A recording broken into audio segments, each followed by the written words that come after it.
Amados, muy buenos días. Mire, seguimos hablando acerca del tema de las señales. Hay mucha gente que está esperando una señal.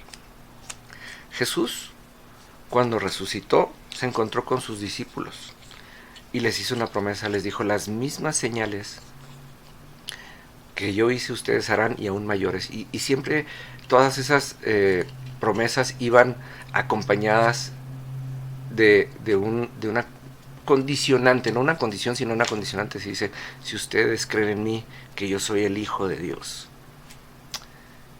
Pedro, el famoso Pedro, Simón Pedro, creyó en esto. Si usted lee el libro de los Hechos, está lleno de las cosas que Pedro hacía. Y Pedro le creyó a Jesús y empezó a hacer, las señales lo empezaron a seguir a él. Pedro, sin ser una persona letrada, ni un gran conocedor de la ley de Dios, ni de la palabra, fue y predicó e hizo que el Espíritu Santo se derramara sobre más de 3,000 personas. Y los eruditos de su tiempo lo único que pudieron hacer fue reconocer que él había estado con Jesús, que tenía una intimidad con Jesús. Pero hay una cosa que a mí me encanta, fíjese, la gran comisión que nos dejó Jesús en Corona, muy padre, diciendo, estas señales seguirán a los que creen. Quiere decir, las señales no son para ser seguidas, sino las señales son para confirmar nuestra fe. Pedro iba al templo, iba a adorar a Dios, ¿no? Y se encuentra un paralítico afuera de la puerta de la Hermosa. Este es uno de mis pasajes favoritos de la Biblia. Y entonces el paralítico estaba esperando una moneda. Y Pedro va y le dice, ¿sabes qué? Te lo voy a poner muy fácil. No tengo dinero, no tengo oro ni plata, pero todo lo que hay en mí lo pongo en ti. Y le impuso las manos.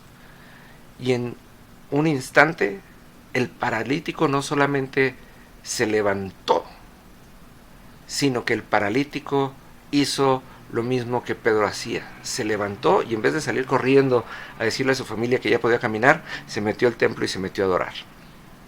La gran comisión, que está escrita en Marcos 16, a partir del 15, dice, vayan por el mundo y hagan discípulos. Y luego dice, prediquen en la palabra, bautícenlos en el nombre del Padre, del Hijo y del Espíritu Santo. Y luego dice, estas señales seguirán a los que creen.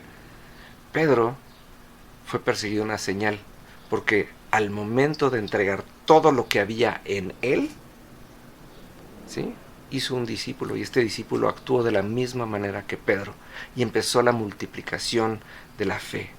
Pedro le creyó a Jesús, Pedro le creyó a Dios, y las señales lo empezaron a seguir.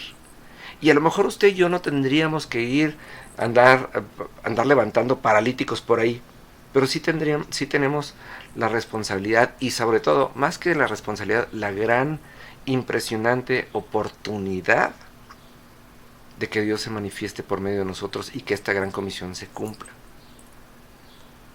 Con nuestro ejemplo podemos hacer discípulos.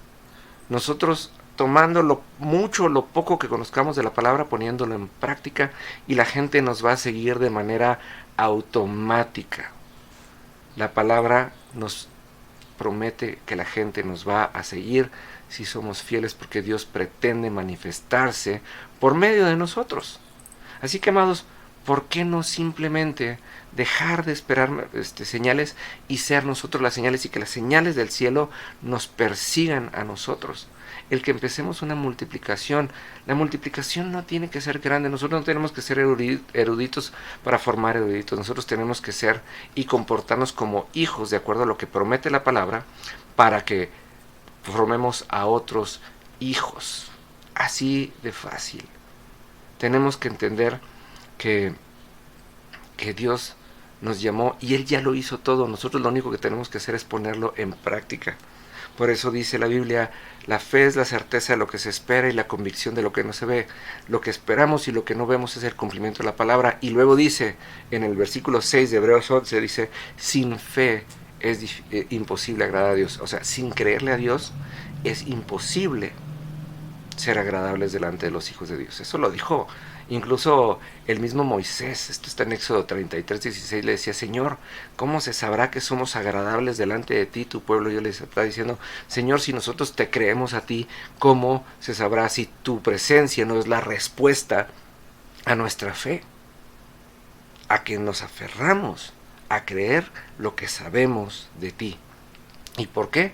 Porque lo conocimos en la palabra, porque lo conocimos en el tiempo de intimidad, porque lo conocimos en la iglesia. Yo creo que este es un gran tiempo, amados, para dejar de esperar las señales y empezar a caminar en una dirección que las señales nos persigan a nosotros de acuerdo a la promesa. Nos vemos mañana.